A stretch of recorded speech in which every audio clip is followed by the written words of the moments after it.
So today I'm going to give you another story time about injuries, because why not?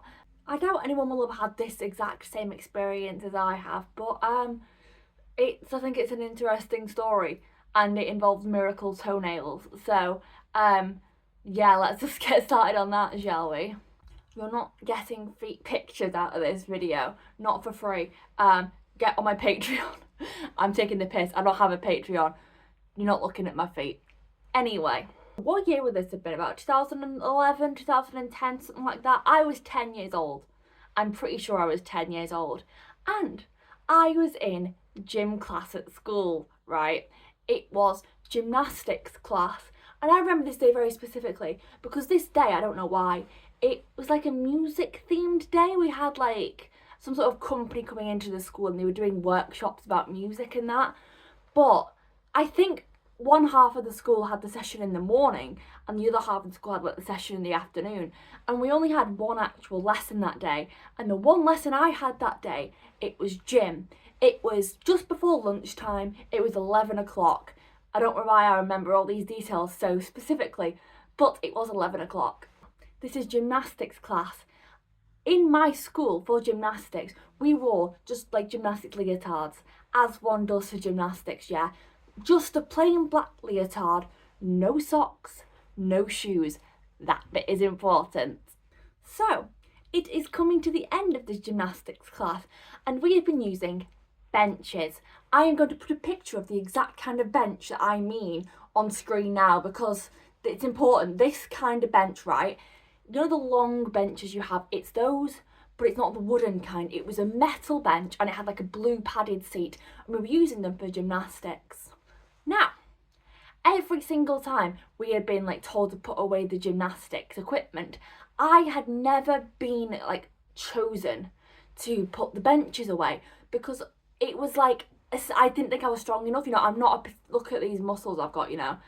I'm not a particularly strong person. I never have been. I've always been a very spindly person. So I never really got to put the benches away. But this time, I volunteered to put the benches away because I thought, oh, I've never done this before. It's obviously me on one side and another person on the other side. And you just carry the bench between, never done it before. How hard can it fucking be, So, me and this other student are carrying this bench back to, just pretty much across the hall. It was, let's say, 6 feet. We were walking 6 feet with this bench. Now, this bench had metal feet and they were meant to have like rubber caps on the end, but on my side the rubber caps had come off. It was a bit of an old bench. I'd gotten a few feet with this bench and I was thinking to myself, this bench is pretty heavy because I'd never carried one before. I was like, oh gosh, I don't think I'm strong enough to put this bench, to carry this bench.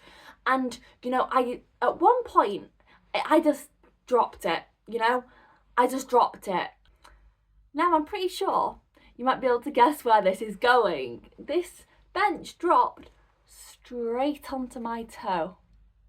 It was which one is it? Oh my gosh. My right foot. Yes, my right foot. I had to think about that. It was my right foot and it landed on my big toe.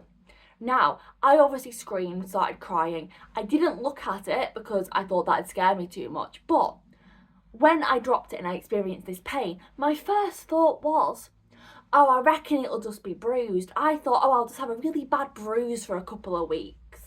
But then obviously the teacher started asking if I was all right.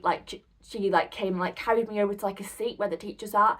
I kind of got the image from there that it was bad. The way the teacher and the students were reacting to this, I kind of got the sense I had not just bruised my toe. So, I was obviously in floods of tears. I was 10, right?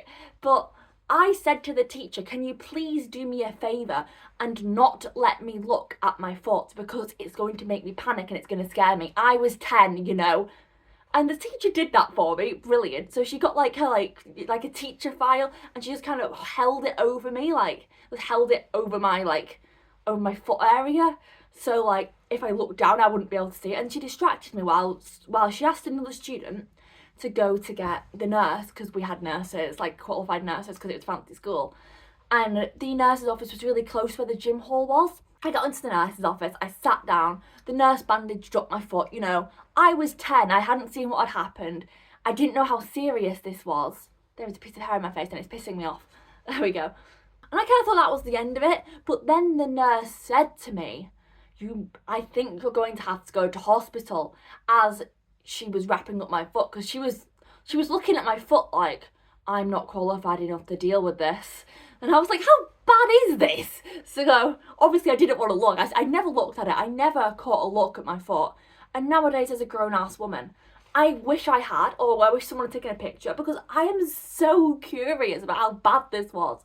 Because I'm going to go later into details of what it actually looked like, from the descriptions I've heard, right? So, they called my parents picked me up, they took me to the hospital. Now, in the hospital, one of the worst part of this was, because it was a metal bench I dropped, I had to get a tetanus shot to make sure I didn't get gangrene. More on that later.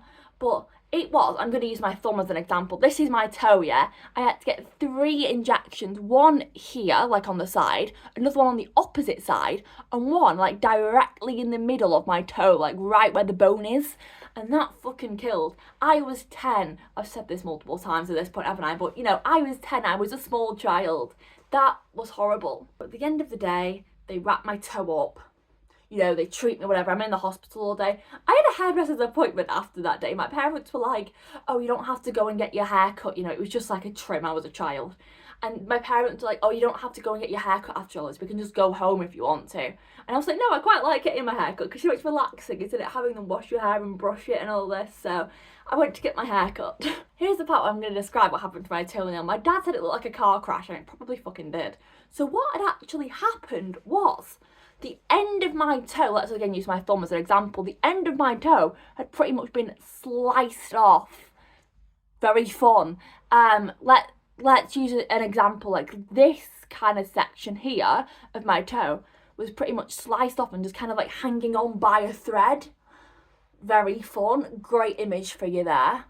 And my toenail had pretty much been ripped all the way out, and it like twisted around. So imagine that, what that must have looked like. Imagine how painful that must have been. So they weren't able to salvage my toenail, right? But they tried to salvage the end of my toe, the bit that was like almost falling off. So what happened is I went home and we had nurses who came to my house to like change the dressing. I can't remember how often it was. Maybe it was every day, maybe it was every couple of days. I don't fucking know. This was over 10 years ago. We had nurses who came to the house, and at one point, the end of my toe, the bit that had almost come off, was turning black. And it was kind of smelling a bit. If anyone's a medical expert, you can kind of tell where this is going. And so my dad brought it up.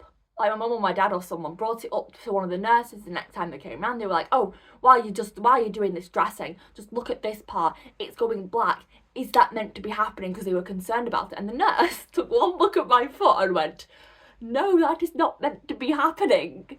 And I went straight back to the hospital to have the end part completely removed because I had gangrene. Fun fact, that was gangrene. Yay. So they had to like remove that end part of my toe, or else it would have like infected my whole foot and I would have had to have my entire fucking like leg amputated. If my dad hadn't spotted that and mentioned it to the nurse, I might have not had a fucking leg at this point. I might be an amputee. How weird of a thought is that I was like almost an amputee. So I don't have an end of a toe anymore. Fun fact. But you honestly can't tell. Like, I'll show you, but no. So, if you're looking for it and you know what has happened, if you take a look at the end of my toe, it is shorter than my other foot because obviously, you know, you've got 2 big toes. If you didn't know that, you know, the one that I damaged is actually shorter, but you can't really tell. I was sent to see a consultant. Don't know why. I was 10. I wasn't really involved in all of the medical side of it. I was just having it happen to me, you know. So we went to see a consultant, and the guy said to me, there is no possible way for me to regrow another toenail because when I'd ripped my toenail out, I'd ripped out all the nerve endings. So it was physically impossible for me to grow another toenail. Month later, grew back.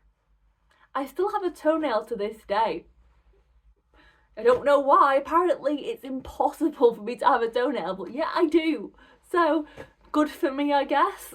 So you think that would be the end of the story, right? I healed, I've got a toenail, good for me. No. I went on to sue the school. Fun fact, I told them I was going to a dentist appointment. I wasn't going to be like, oh yeah, I'm leaving school early today so I can go and sue you, see you in court, bitches. I wasn't going to say that. I said I had a dentist appointment and me and my granddad went to Manchester. And it was fucking terrifying because, you know, I was a small child and our lawyer had forgotten like some sort of important paper, and then the judge, we were sat in this massive high like dock thing, was like yelling at the lawyer, and me and my granddad were just sat there like, fucking hell. Like, it was terrifying. But anyway, I won the lawsuit because I think what happened is they said I was there on the day that like they taught you how to carry a bench safely, but I wasn't, and they lied about it. So I got a few grand in compensation, and then I used it to get a nose job. So thanks for the nose school, I guess. That is pretty much the end of that story. I really don't know what's going on with my hair today. I can't decide if I like it or not. Like, is that better? Is that worse? I do not know. Anyway, that is pretty much that story. No feet pictures. What the fuck? You know, it was a wild ride. But I got a few weeks off school, I guess, so good for me. I'll try and do more story time because I quite like talking about shit like this, but as soon as I remember something else interesting that happened in my life, then I'll do another story time. But anyway, thank you for watching. If you enjoyed that, I guess, like it. It'd be a strange thing to enjoy, but you know what I mean. If you found it interesting, like it. Goodbye.